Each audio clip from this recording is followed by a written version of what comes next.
Caros irmãos, queridas irmãs, tanto a primeira leitura quanto o evangelho deste 28º domingo do tempo comum relatam a cura de leprosos, uma doença bastante contagiosa e que na época não tinha cura, uma doença incurável. Os leprosos não podiam entrar nas cidades, não podiam se aproximar de ninguém. De longe, eles precisavam sinalizar, caso alguém se aproximasse. Se o leproso se aproximasse de alguém, ele podia ser apedrejado. Porque, como eu disse, é uma doença contagiosa e na época não havia cura, não havia tratamento, não havia remédio. Então, por motivo de saúde pública, por razões sanitárias, era preciso manter os leprosos à distância, longe, fora da cidade. Na primeira leitura,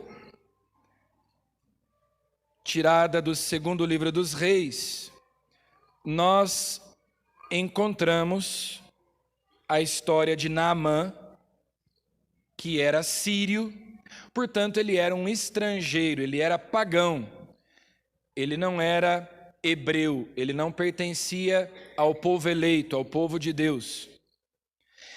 E ele contrai lepra, e uma empregada dele, uma escrava hebreia, diz para ele que em Israel havia um profeta chamado Eliseu, discípulo de Elias, que realizava milagres. Deus operava milagres por meio do seu profeta. Então ele faz uma longa viagem da Síria até a Terra Santa, até a Palestina. E ele procura então Eliseu, mas Eliseu não o recebe. Eliseu manda dizer para ele que ele se banhe 7 vezes no Rio Jordão. E Naamã fica revoltado com essa indelicadeza, com essa falta de acolhimento do profeta, e também porque o profeta manda que ele se banhe no Rio Jordão, e ele diz, se fosse assim tão simples, eu podia ter me banhado nos rios lá da minha terra, que talvez até tem uma água mais pura do que a água desse Rio Jordão. Mas os empregados dizem para ele, olha, se o profeta te mandasse fazer algo muito complicado, muito difícil, você certamente faria. Já que o que ele te pede não é tão difícil, não custa tentar. Então Naamã vai, mergulha 7 vezes, conforme Eliseu tinha mandado, no Rio Jordão, e ele fica curado da lepra. E ele então volta, que é o trecho da primeira leitura de hoje, ele vai até Eliseu, agradecido, quer presentear o profeta, quer dar dinheiro ao profeta, recompensá-lo pelo milagre, pela cura. E o profeta recusa qualquer presente. Por favor, aceita um presente de mim, teu servo. Eliseu respondeu, pela vida do Senhor a quem sirvo, não aceitarei.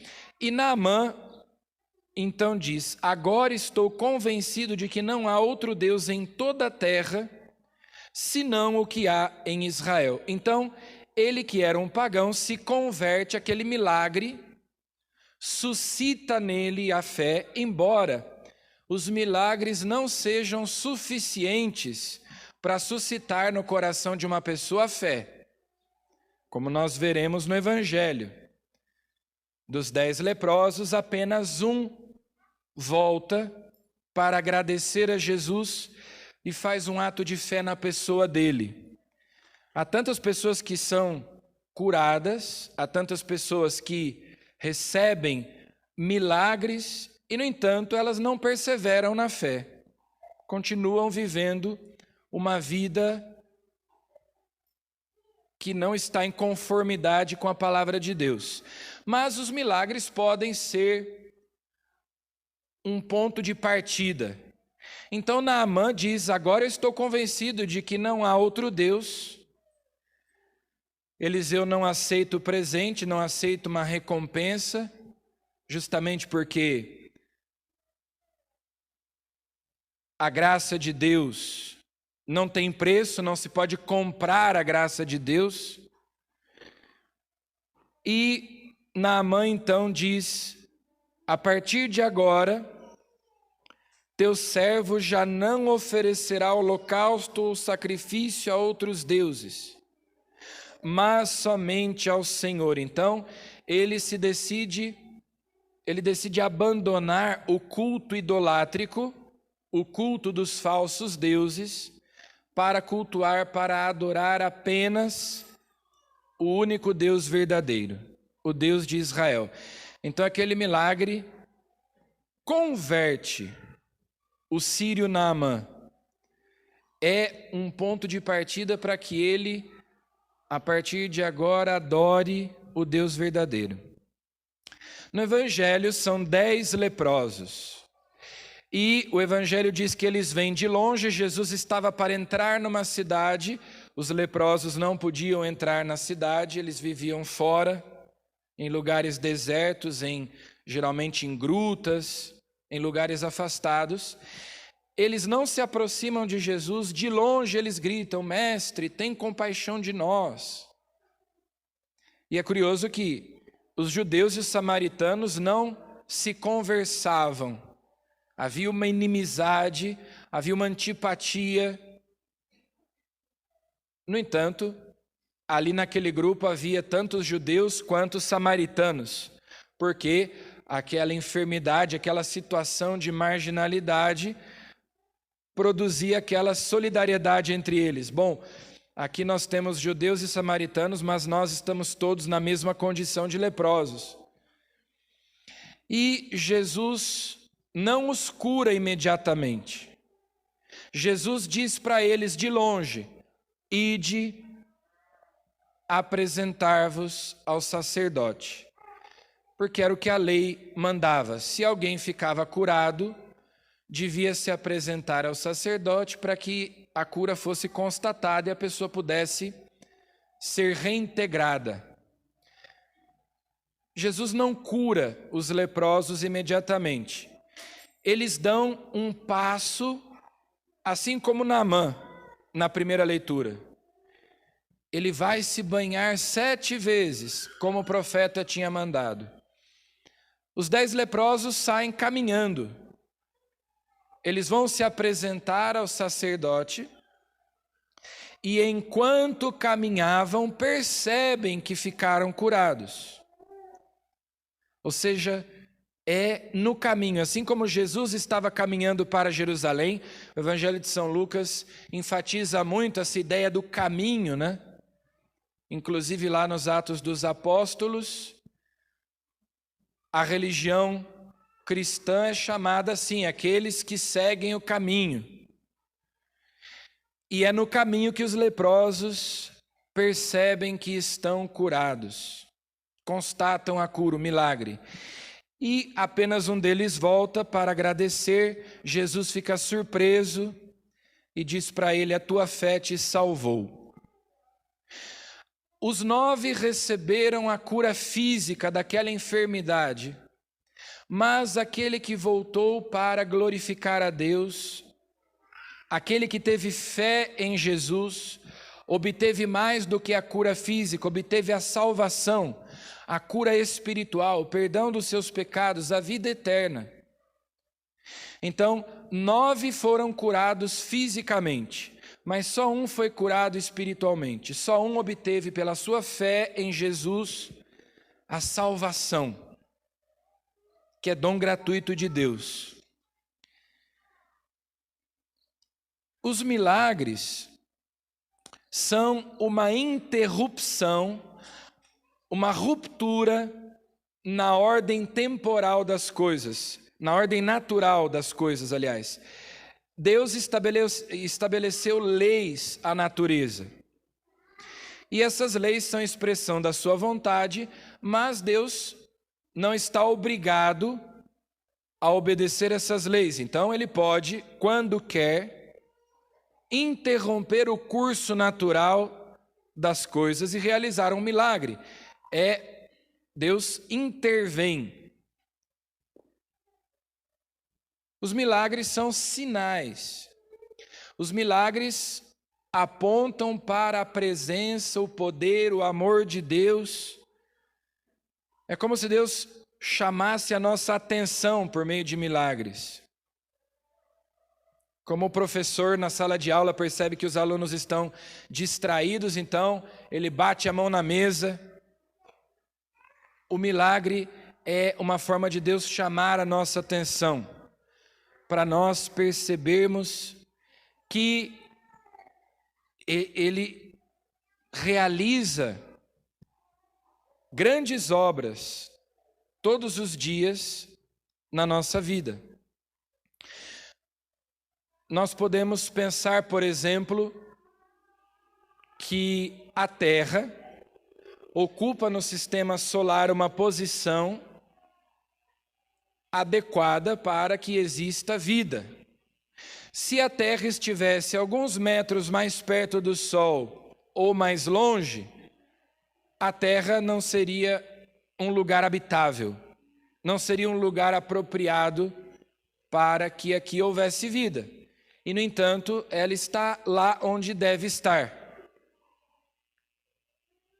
O nosso corpo, o nosso organismo é uma máquina complicada, complexa, com seus órgãos, seus sistemas que funcionam, trabalham, todos interligados, dependendo um do outro.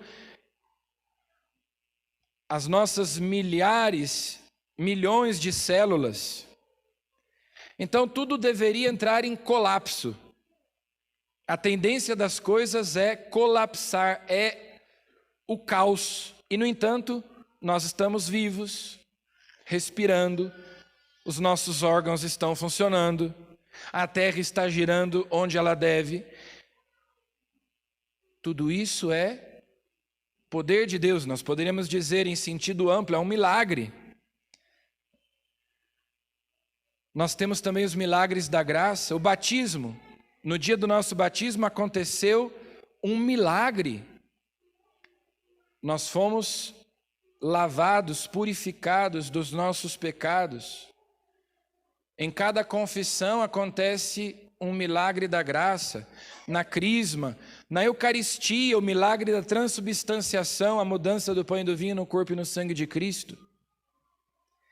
E, apesar de todos esses sinais, de todas essas provas de amor, ainda Deus às vezes realiza milagres para chamar a nossa atenção para essa sua presença constante, o seu poder que cotidianamente atua na nossa vida.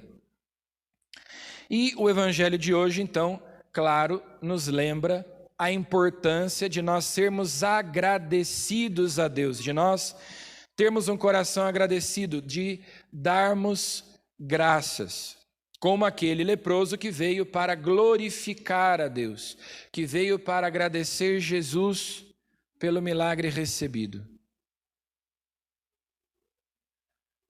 A gratidão é praticamente o oposto do pecado, porque o pecado tem a sua origem num não reconhecimento dos benefícios que nós recebemos de Deus. O pecador quer ser independente de Deus, ele não quer depender de Deus, ele não quer reconhecer a sua dependência. Quando nós agradecemos, ao contrário, nós reconhecemos que Deus é o doador dos dons, que nós devemos tudo a Ele, que nós não temos nada que não tenhamos recebido. Então nós reconhecemos os benefícios, os favores, os dons recebidos de Deus. E nós temos que aprender a agradecer a Deus, não só por aquilo que Ele nos entrega, por aquilo que Ele nos doa, por aquilo que Ele nos dá, mas também por aquilo que Ele nos nega. Agradecer a Deus também pelas perdas, agradecer a Deus também pelas contrariedades, agradecer a Deus também pelas cruzes. Como Jó. Jó, quando perde tudo, perde a família, os filhos, a mulher, os bens, a saúde. Jó diz assim: o Senhor deu, o Senhor tirou. Como foi do agrado do Senhor, assim foi feito. Bendito seja o nome do Senhor. Se recebemos de Deus os bens, por que não recebemos também os males? Na missa, nós sempre ouvimos na hora da consagração que Jesus, estando para ser entregue, tomou o pão, deu graças, agradeceu e disse: isto é o meu corpo. Ou seja, Jesus estando para ser traído, Jesus estando para morrer na cruz, Jesus estando para sofrer, deu graças, agradeceu ao Pai, glorificou o Pai. E nós então também devemos entrar nessa ação de graças de Jesus, nos unir a Jesus na sua ação de graças em cada Eucaristia. Se alguém algum dia for à Grécia ou conhecer algum grego, os gregos, quando eles querem agradecer a alguém por algum favor que foi feito, eles dizem em grego, Eucaristó, que significa obrigado, né? Quando alguém te faz um favor, você diz obrigado, agradecido. Em grego eles dizem Eucaristó, Eucaristia, ação de graças. Então, na missa, a missa é a grande ação de graças, é o grande agradecimento da igreja a Deus.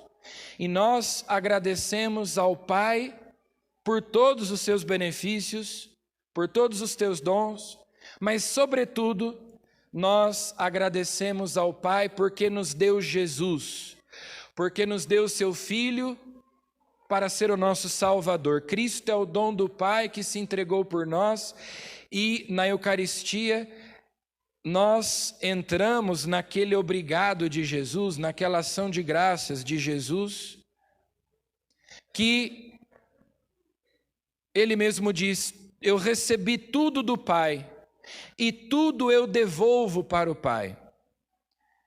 Então, nós como Jesus, nos entregamos ao Pai em gratidão, em agradecimento por todos os seus benefícios.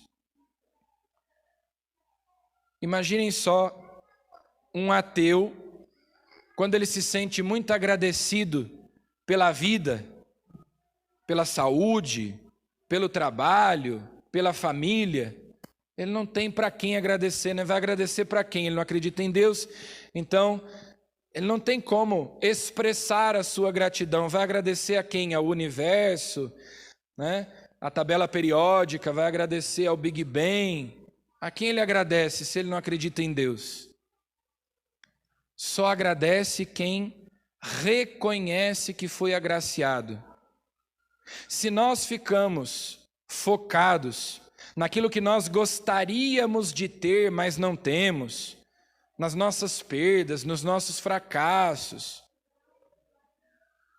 se nós ficamos só murmurando, reclamando, nós não prestamos atenção nos inúmeros benefícios que Deus nos dá, e daí nós não agradecemos, não reconhecemos que somos agraciados e por isso não agradecemos.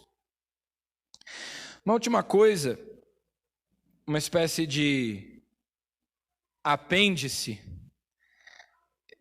Eu percebo que de um tempo para cá o povo tem a mania de dizer gratidão, né? Não sei porquê, de onde veio, mas pelo que eu tenho visto, em vez de dizer obrigado, como manda a língua portuguesa, ou agradecido, as pessoas dizem gratidão.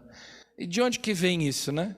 Bom, se eu não estou enganado, isso vem de algumas seitas esotéricas, orientais, como a Sechonoye, que dizem o seguinte: olha, você tem que ser uma pessoa positiva, otimista, porque se você tem pensamentos positivos, o universo te recompensa, né? Então você vai atrair boas energias, bons fluidos, boas vibrações, ou como se diz hoje, good vibes, né? Você vai atrair boas vibrações para a sua vida, porque você é positivo. Agora, se você é uma pessoa negativa, pessimista, então você vai atrair más vibrações, más energias. Eu estou carregado hoje, né? Ora, é evidente, e daí eles têm aquela coisa, né, de pendurar na casa ou pendurar num pingente, aqueles ideogramas japoneses com palavras como paz, amor, prosperidade, porque daí se você pendura aquilo na sua casa, você atrai paz, amor e prosperidade, né? É evidente que se você for uma pessoa que abençoa, você atrai bênção. Se você é uma pessoa que amaldiçoa, você atrai maldição. Se você só reclama, se você só murmura, né, então é lógico que se você é uma pessoa pessimista, que não tem confiança em Deus, provavelmente as coisas não vão para frente. Mas não é porque você está atraindo más energias ou porque o universo vai te trazer alguma coisa, né? Nós estamos vivendo uma era neopagã e as pessoas, em vez de confiarem em Deus, elas querem confiar num papel que você pendura lá na sua casa, ou numa pedra. Olha, essa pedra aqui é bom, se você carrega essa pedra com você, ela te dá dinheiro. Olha, queima esse incenso aqui na sua casa que traz saúde. A outra coisa lá é toma esse chá que é bom para dar dinheiro, para ter prosperidade, para dar sorte no amor, né? Nós cristãos temos que parar com essas superstições tolas. Isso é pecado contra o primeiro mandamento. Nós não acreditamos em sorte ou em azar. Nós acreditamos na providência de Deus. O universo não manda nada de bom nem de mal para nós, porque o universo é inconsciente, o universo é criatura, é criador, né? Deus, que é nosso Pai, que nos conhece pessoalmente, nos ama, sabe o nosso nome, Ele sim nos abençoa, Ele sim cuida de nós. Não é uma pedra, não é um incenso, não é uma palavra que eu penduro lá na minha casa que vai me fazer ter sorte ou azar. Então, aí começou essa moda, né, das pessoas, em vez de dizer obrigado, gratidão. Né, dizer a palavra gratidão, porque a palavra gratidão atrai boas energias. Nós cristãos não podemos ir atrás dessas superstições tolas, isso é paganismo. Nós vivemos sob o senhorio de Jesus. A nossa vida está nas mãos de Deus, não na mão do universo, que foi criado por Deus. Nós fazemos parte da criação, mas somos a obra-prima de Deus. Nós temos consciência. A natureza criada não tem consciência. Nós temos consciência, nós sabemos que Deus nos ama e podemos reconhecer e retribuir o amor que Deus nos tem. Então vamos pedir a Jesus que nos dê um coração agradecido, que nos dê um coração eucarístico, assim como a Virgem Maria, né, que disse: a minha alma engrandece o Senhor, o meu espírito exulta de alegria em Deus, meu Salvador, porque o poderoso fez grandes coisas em meu favor. Nós também sejamos capazes de reconhecer e de agradecer a Deus pelos favores, pelos benefícios que Ele nos concede, pelos dons que Ele nos comunica. Louvado seja nosso Senhor Jesus Cristo.